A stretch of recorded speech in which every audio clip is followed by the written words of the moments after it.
2012-2014.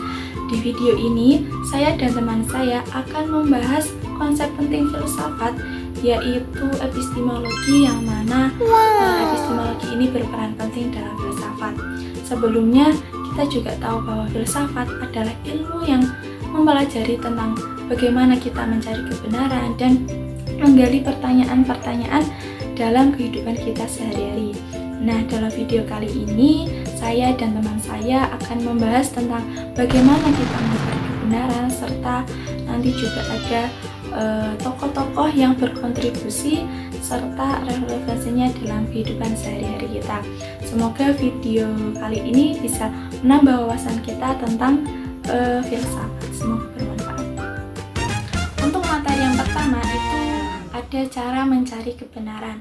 Nah, sebelumnya saya akan membahas dulu tentang epistemologi. Nah, epistemologi ini adalah suatu ilmu yang bersangkutan dengan pengetahuan. Epistemologi ini berasal dari dua kata. Yang pertama epistisme yang artinya pengetahuan, kemudian yang kedua ada logos yang artinya teori-teori ataupun ilmu. Nah, secara tradisional epistemologi ini adalah pokok persoalan tentang asal mula dan sifat dari pengetahuan tersebut.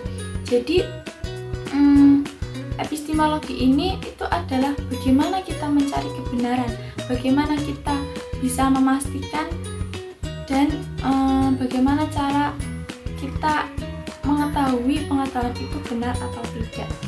Jadi misal contohnya ini kita tahu api itu panas. Nah, bagaimana kita mengetahui api itu panas, atau dengan logika apa dengan pengalaman? Nanti ada cara-caranya sendiri tentang bagaimana kita mencari kebenaran.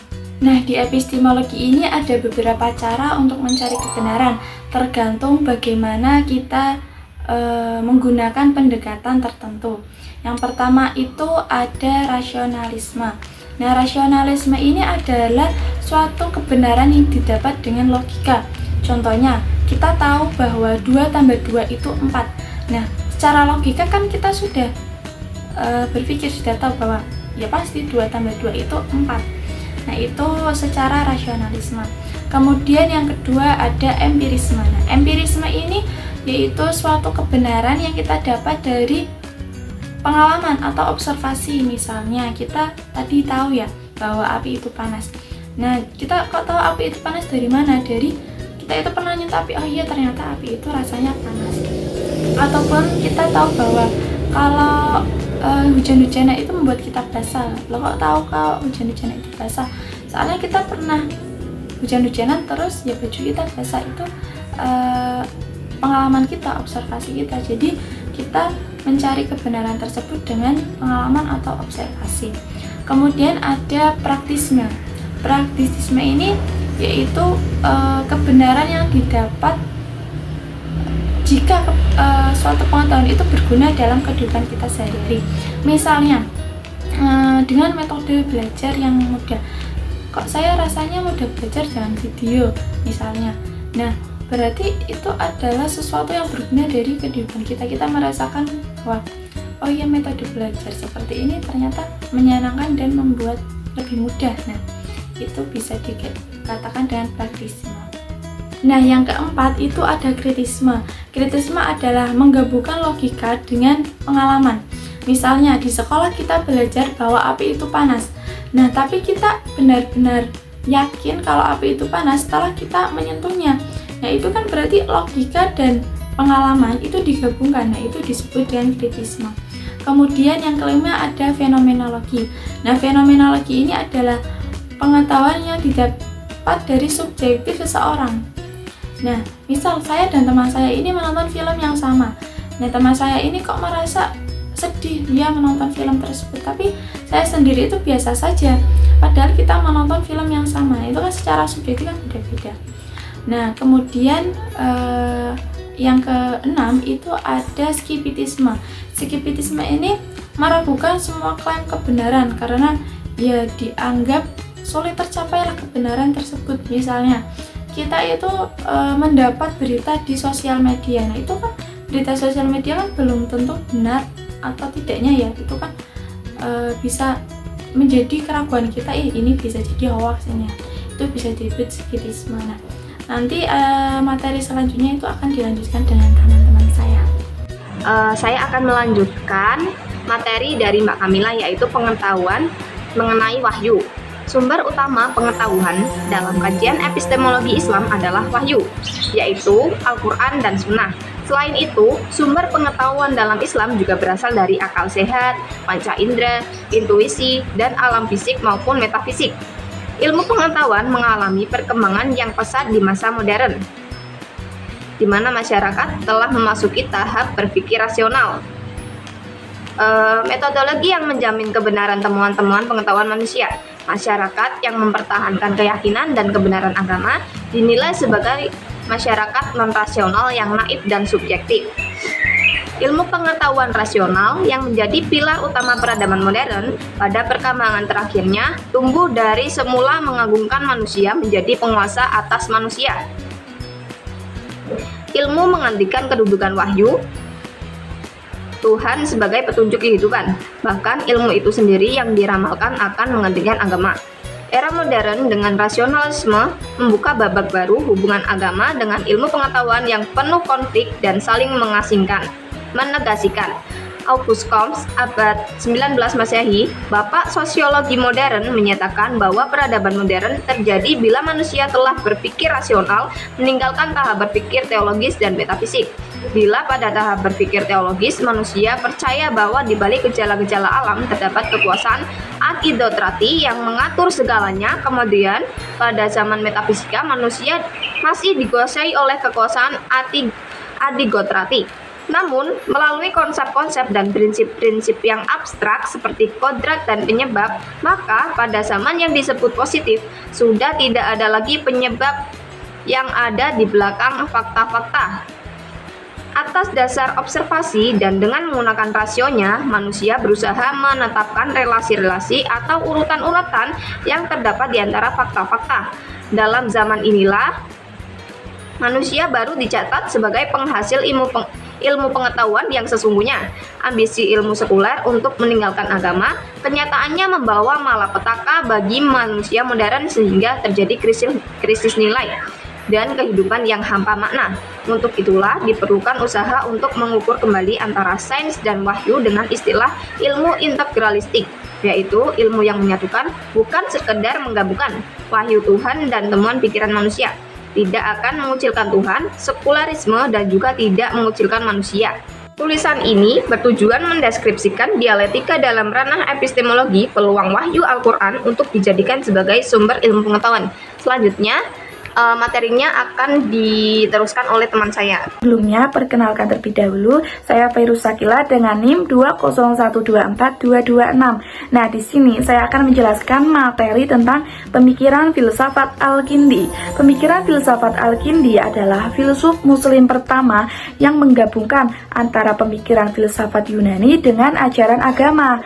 Nah, Al-Kindi ini berpendapat bahwa ajaran agama dan filsafat itu tidak bertentangan, melainkan memiliki peran saling melengkapi dalam mencari kebenaran. Meskipun memiliki cara yang berbeda dalam mencari kebenaran, pada dasarnya memiliki tujuan yang sama, yaitu mencari kebenaran dan mengarahkan umat manusia pada suatu kebajikan.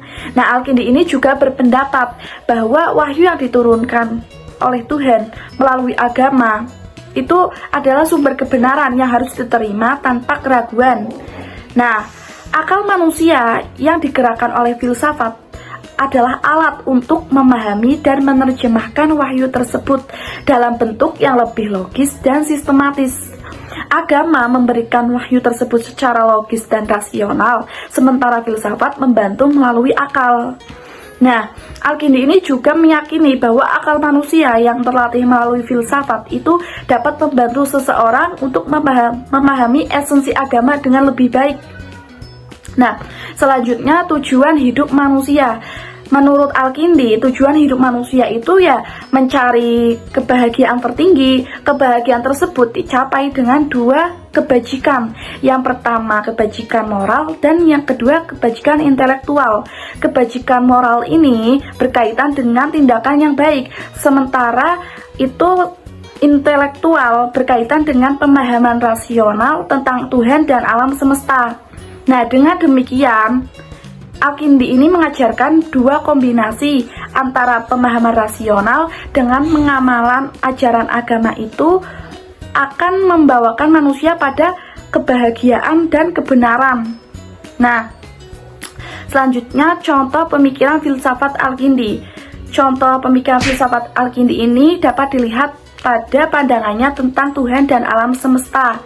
Nah, ia berpendapat bahwa Tuhan adalah penyebab utama adanya segala sesuatu yang ada, dan alam semesta itu diciptakan secara rasional yang dapat dipahami oleh akal manusia.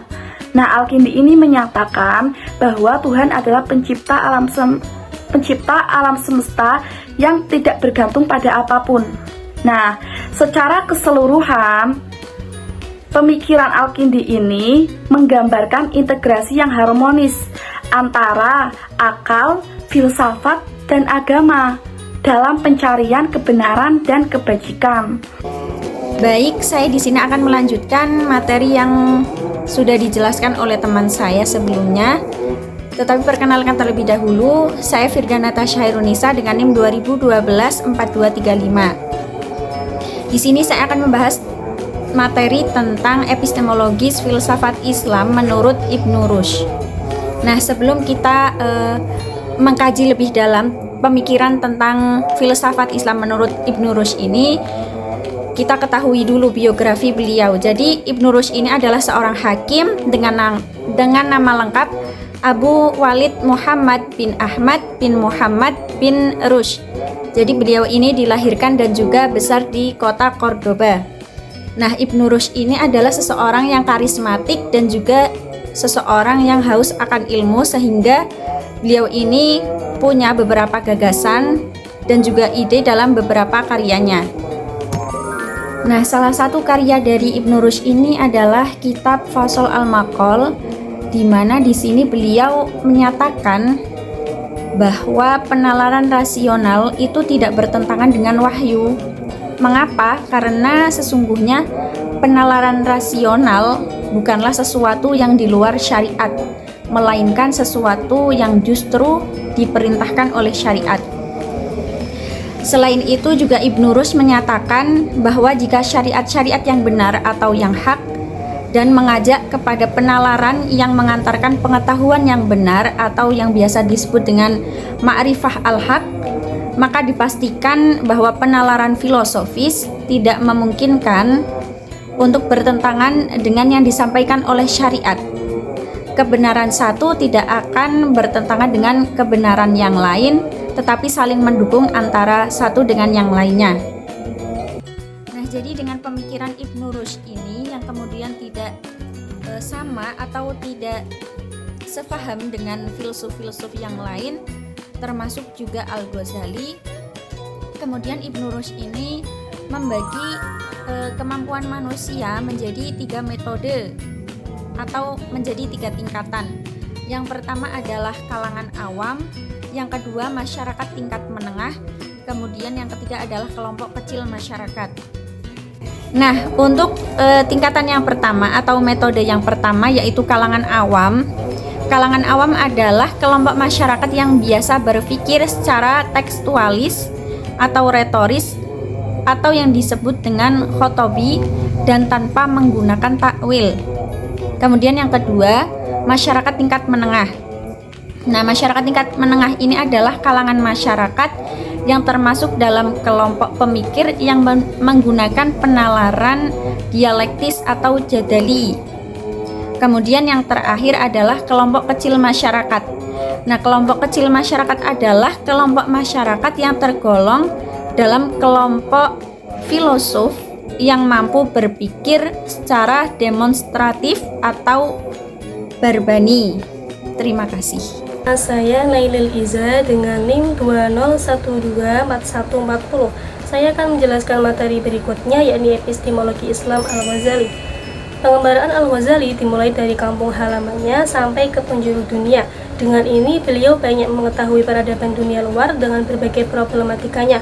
Kebanyakan kompetisi pengetahuannya beliau lalui berasal dari satu bidang disiplin ilmu, yaitu filsafat.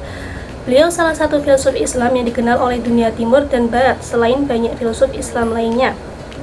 Filsafat mengantarkan Al-Ghazali kepada gerbang pengetahuan yang luas, bernalar kritis, serta logika yang benar. Maka beliau memiliki epistemologi yang cukup menarik dan banyak dikaji oleh para penelaah kajian filsafat. Pemikiran Al-Ghazali secara hierarkis terbagi dalam 3 hal, yaitu kasif atau intuisi, wahyu seperti Al-Quran dan Sunnah Rasul, dan akal atau rasio.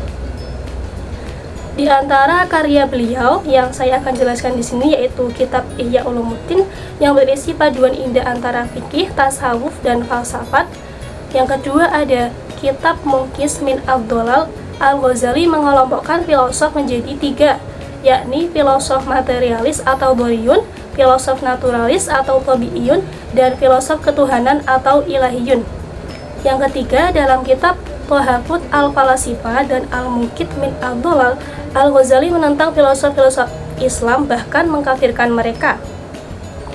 Kemudian menurut Al-Ghazali dalam perspektif epistemologinya, beliau membagi prioritas ilmu yang menjadi acuan untuk dipelajari terlebih dahulu secara hierarkis berdasarkan dasar kemaslahatan dan kemudaratan. Yang pertama ada fardu ain, yakni ilmu yang harus dan wajib bagi setiap muslim untuk mengetahuinya agar mereka meraih keselamatan dunia dan di akhirat.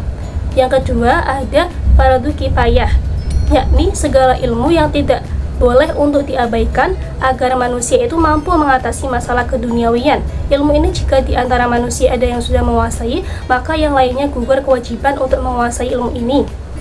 Ilmu fardu kifayah ini secara umum meliputi 4 prinsip, yaitu usul, furu', muqaddimat, dan mutammimat. Yang ketiga ada fadilah, yakni ilmu-ilmu yang mengandung di dalamnya keutamaan dan kelebihan, namun tidak bisa disetingkatkan dengan fardu, seperti ilmu aritmatika, physical science, dan life science.